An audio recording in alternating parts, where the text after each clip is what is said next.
নবম শ্রেণীর প্রিয় শিক্ষার্থী সালদার স্যার ইউটিউব চ্যানেল থেকে তোমাদের সবাইকে স্বাগতম। আজকে তোমাদের জন্য একটি নতুন ভিডিও নিয়ে এসেছি। ইংরাজি মডেল প্রশ্ন দ্বিতীয় পর্যায়ক্রমিক মূল্যায়ন 40 মার্কের একটি স্কুলের প্রশ্ন আমি বিশ্লেষণ সহ সম্পূর্ণ সমাধান দেখাবো তোমাদের এই ভিডিওতে। যে তোমরা যারা এখনও আমার চ্যানেলটিকে সাবস্ক্রাইব করোনি তারা এখনই চ্যানেলটিকে সাবস্ক্রাইব করে বেল আইকনটি প্রেস করে দাও এরকম আর অনেক ভিডিও পাওয়ার জন্য।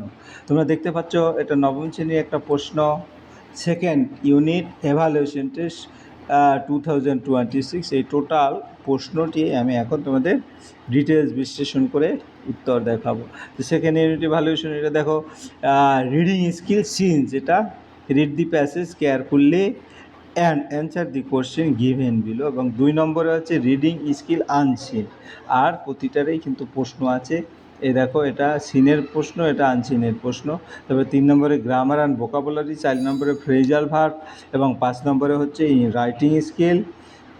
এই টোটাল প্রশ্নটি আমরা এবারে সম্পূর্ণ প্রশ্ন এক নজরে যদি দেখি, এই হচ্ছে তোমার সম্পূর্ণ প্রশ্ন, সরাসরি 1 নম্বরের প্রশ্ন। তো 1 নম্বরের প্রশ্ন রিডিং স্কিল, এটাকে তোমাকে ভালো করে বোঝার জন্য তোমাকে ইংরাজির পাশাপাশি বাংলা মানে বুঝতে হবে। তাই আমি এখন প্রথমেই বাংলা মানে দেখিয়ে তারপর উত্তরগুলো বিশ্লেষণ করব। Tom always found Monday morning to be miserable. Tom সবসময় সোমবার সকালকে দুঃখজনক মনে করতো। Monday began another week's slow suffering in school. সোমবার মানে স্কুল আরেকটি ধীরে ধীরে কষ্টের সপ্তাহ শুরু। টম লে থিঙ্কিং, টম শুয়ে শুয়ে ভাবছিল। Presently he wish that he was sick, then he could stay home from school. কিছুক্ষণ পরে সে ভাবলো যদি সে অসুস্থ হতো তাহলে সে স্কুলে না গিয়ে বাড়িতে থাকতে পারত। He investigated his body with the hope of finding some ailment. সে নিজের শরীরের পরীক্ষা করতে লাগলো কোনো অসুখ খুঁজে পাওয়ার আশায়। He thought that he had found symptom of stomach trouble. সে ভাবলো তার পেটের সমস্যার লক্ষণ পাওয়া গেছে। তারপরের প্রশ্ন, he began to grow hopeful. সে আশা করতে শুরু করলো। However the symptoms soon grew feeble and wholly went away. কিন্তু লক্ষণগুলো দ্রুত দুর্বল হয়ে পুরোপুরি চলে গেল। তারপরে টম থট ফার্দার। টম আরও ভাবলো। Suddenly he discover something. হঠাৎ সে কিছু একটা আবিষ্কার করলো। One of his upper front teeth was loose. তার উপরে সামনে একটি দাঁত নড়ছিল। He felt lucky. সে নিজেকে ভাগ্যবান মনে করছে। He was about to groan when it occurred to him that if Aunt Polly was to know she would surely pull it out and that would hurt. সে গোঙাতে যাচ্ছিল, তখন সে মনে পড়লো আন্টি পলি জানলে দাঁতটি তুলে ফেলবে এবং এতে ব্যথা হবে। Tom thought he would hold the tooth in reverse for the present. Tom ভাবলো আপাতত দাঁতটি জমা করে রাখবে। তারপরের প্রশ্ন কি হচ্ছে, হি রিমেন্ড। আমরা যদি দেখি হি রেন্ট, ঠিক আছে। এখানে যে remembered hearing from doctor that a certain ailment could lay a patient for 3 days and make him lose a finger. সে মনে করছিল, একজন ডাক্তার বলছিল একটি রোগ কাউকে 3 দিন বিছানায় রাখতে পারে এবং একটা আঙুল হারাতে পারে। He eagerly drew his sore toe from under the sheet and held it up for inspection. সে আগ্রহের সাথে তার ব্যথাযুক্ত পায়ের আঙুলের চাদরের নিচ থেকে বের করে পরীক্ষা করতে লাগলো। He did not know the necessary সিমটমসের প্রয়োজনীয় লক্ষণগুলো জানতো না। However it seems like a good chance. তবুও এটি তার কাছে ভালো সুযোগ মনে হলো। এরপরে Tom fell to groaning. Tom গোঙাতে শুরু করলো। But his brother Sid slept on. কিন্তু তার ভাই সিট ঘুমিয়ে রইল। Tom গ্রোন্ডেড louder. টম আরও জোরে গোঙাতে লাগলো। He fascinated that he began to feel pain in the toe. সে কল্পনা করলো যে তার পায়ের আঙুল ব্যথা শুরু হয়েছে। No response came from Sid. সিটের কোনো প্রতিক্রিয়া এলো না। Tom then started succession of groan. তারপর টম একের পরে গোঙাতে লাগলো। However Sid snored on. তবু সিট ডাকতেই থাকলো। এই ছিল গল্প। এরপর আমরা প্রশ্নের উত্তর দেখব। তাহলে প্রশ্ন উত্তরে প্রথমে বলছে কি, choose the correct answer from the given alternative. For Tom Monday seems to begin another week's. Enjoyment worries hard work না স্লো সাফারিং ইন স্কুল। আমরা যদি উত্তরটা দেখি তাহলে উত্তর হবে কি, স্কুল ধীরে ধীরে কষ্টভোগ, অর্থাৎ কার্টেন্সের the slow suffering in school. লেখায় বলা আছে সোমবার মানে কষ্টের শুরু। এরপরের প্রশ্ন, Tom thought he had found a loose teeth a sore finger এ শোর টো না সিমটমস অফ স্টোমাক ট্রাভেল। তাহলে কি দেখলো? উত্তর হবে তোমার D number, symptom of stomach trouble. Tom প্রথমে ভাবলো তার পেটের সমস্যা হয়েছে। এরপরে write T for true and F for false statement. তাহলে এখানে হোয়া আর ডিড, তাহলে আমরা সেটা যদি দেখি তাহলে উত্তরটা কী হবে? What did Tom remember hearing a doctor, B number. তারপরে Tom groaning awaken his brother Sid. তাহলে আমরা উত্তর দেখি প্রথমে যেটা, সেটা ট্রু, কারণ টম ডাক্তার থেকে কি শুনছিল মনে করলো ট্রু। হ্যাঁ, অর্থাৎ মেন কথা এটি রোগ 3 দিন বিছানায় রাখে, এটা সে মনে করছিল। Tom groaning awakened his brother Sid, টমের ঘুমাইতে তার ভাই সিট জেগে উঠেছিল, এটা ফলস। হ্যাঁ, সিট জাগেনি, সে নাক ডেকেছিল, তাই তো। এরপরের প্রশ্ন, অ্যান্সার দি ফলোইং কোশ্চেন। এখানে কিন্তু প্রতিটা প্রশ্নে 2 মার্ক করে। তাহলে আমরা উত্তর যদি দেখি, টম কী হতে চেয়েছিল এবং কেন? Tom wish to be sick to avoid school, Tom অসুস্থ হতেছিল যাতে স্কুলে যেতে না হয়।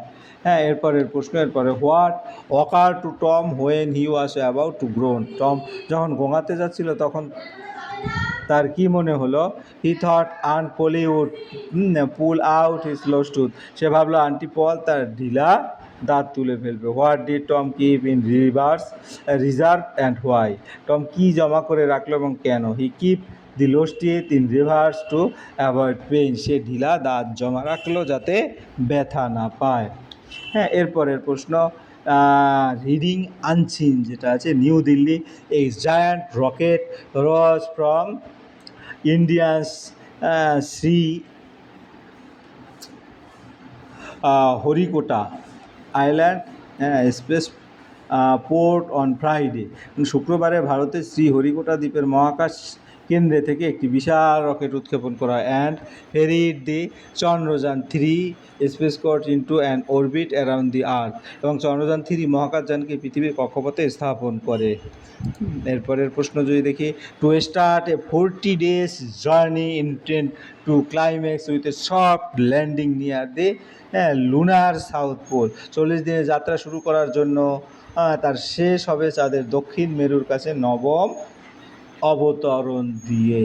তারপরে the 43 m tall launch vehicle mark LVM rocket, 43 metre উচ্চতার launch vehicle mark 3 rocket, more than half the height of the 72 metre Qutub Minar, যা 72 মিটার উচ্চ কুতুব মিনারের অর্ধেকের বেশি। হ্যাঁ, blasted off 2:35 PM spitting orange white flame and smoke, বিকেল 2:30 উৎক্ষেপণ হয় কমলা সাদা আগুন এবং ধোঁয়া বের করতে করতে। As it climbed into blue sky and release the spacecraft 16 minutes later, আকাশে উঠে 16 মিনিট পরে মহাকাশযান ছাড়ে 170 কিলোমিটার অ্যাবভ দি আর্থ, পৃথিবীর 170 কিলোমিটার উপরে। তারপর ফ্রাইডেস launch the 7 successful mission of the LVM-3 since it's maiden flight in 2014, শুক্রবার উৎক্ষেপণ 2014 সালের প্রথম উড্ডয়নের পর LVM-3 সপ্তম সফল mission will bolster confidence in the reliability of the home ground rocket, এটি দেশীয় রকেটের নির্ভরযোগ্যতায় আস্থা বাড়াবে। That ISRO also plans to use for its planet human space flight mission official set, যা ইসরো ভবিষ্যতের মানব মহাকাশ অভিযানে ব্যবহার করতে চায়, কর্মকর্তারা বললেন। Our dear LBM has put the spacecraft into its precise orbit around the Earth, আমাদের প্রিয় LBM মহাকাশযানকে সঠিক কক্ষপথে স্থাপনা করেছে। Said S Somnath, the chairman of the Indian Space Research Organisation, ISRO বলেন এস সোমনাথ ইসরোয়ের চেয়ারম্যান। তারপরে the Chandrayaan 3 spacecraft a propulsion module and a lunar lander with a lunar rover, Chandrayaan 3 মহাকাশযান একটি প্রোপালেশন মডিউল, একটি ল্যান্ডার এবং একটি রোভার নিয়ে গঠিত। Will approach the moon by mid August, যা আগস্টের মাঝামাঝি সময়ে চাঁদের কাছে পৌঁছাবে। হ্যাঁ, এরপরের প্রশ্ন, choose the correct answer. The highest of LVM rocket is, আমরা যদি প্রশ্নটা দেখে আসি, the highest of LVM rocket is 72 metre. তাহলে উত্তর হবে কি? উত্তর হবে 43 মিটার। লেখায় বলা আছে রকেটের উচ্চতা 43 মিটার। এরপরের প্রশ্ন, before this LVM had been successfully used, কয়বার? সাকসেসফুলি ইউজড কতবার? এখানে 7 টাইম, 7বার। হ্যাঁ, Chandrayaan 3 is expected to land on the moon in the, তোমার আগস্ট, মধ্য আগস্টে পৌঁছানোর কথা বলা হয়েছে। এরপর write T for true and F for false এবং সাপোর্টিং স্টেটমেন্টও দিতে হবে। Chandrayaan 3 will land at the centre of the moon, Chandrayaan 3 চাঁদের কেন্দ্রে নামবে। Answer fall. Supporting near the lunar south pole, এটা বলা ছিল, চাঁদের দক্ষিণ মেরুর কাছে নামবে। LVM was first use in 2014, LVM প্রথম 1400 সালে ব্যবহার করা হয়, এটা true. Supporting maiden flight in 2014, প্রথম উড্ডয়ন 2014। এরপরের প্রশ্ন সি নম্বরের প্রশ্নটা দেখে আসি। এখানে কিন্তু 1.5 মার্কের প্রশ্ন। What does the Chandrayaan 3 spacecraft constant of, what does ISRO stand for? আমরা যদি এক এক করে বলি, চন্দ্রযান 3 কী দিয়ে তৈরি? Propulsion module, lander and rover. Propulsion module, lander এবং rover. What does ISRO stand for? ISRO stand for it Indian Space are a Research ওতে অর্গানাইজেশন, ভারতীয় মহাকাশ গবেষণা সংস্থা। এরপর আমরা চলে যাব গ্রামার অ্যান্ড ভোকাবুলারি। তাহলে he is a man of wisdom, আমরা যদি এর অপশনটা দেখে আসি, এটা change wisdom into the adjective and rewrite the sentence. তাহলে আমার উত্তরটা হচ্ছে কী হবে? He is a wise man, the old man is too weak to walk. এটা যদি বলি বৃদ্ধ লোকটি হাঁটার জন্য খুব দুর্বল, the old man is so weak, so ব্যবহার করে তারপরে that he can not walk.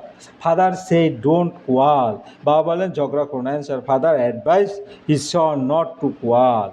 I have a blue pen, আমার একটি নীল কলম আছে। I have a pen which is blue. তাহলে এখানে কি ঘটনা হয়েছে সেটা যদি আমি দেখি, এখানে দি ওল্ড ম্যান, এখানে ওমিট টু ব্যবহার করতে বলছে, change the mood of narration ব্যবহার করতে বলছে, turn into a complex sentence, change the voice.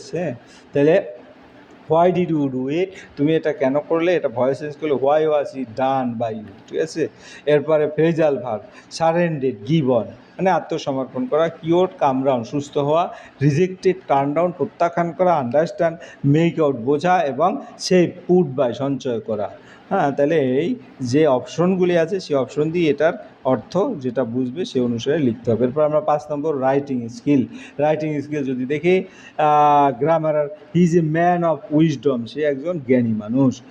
He is A Wiseman, এটা আমরা দেখেছি, করেছি।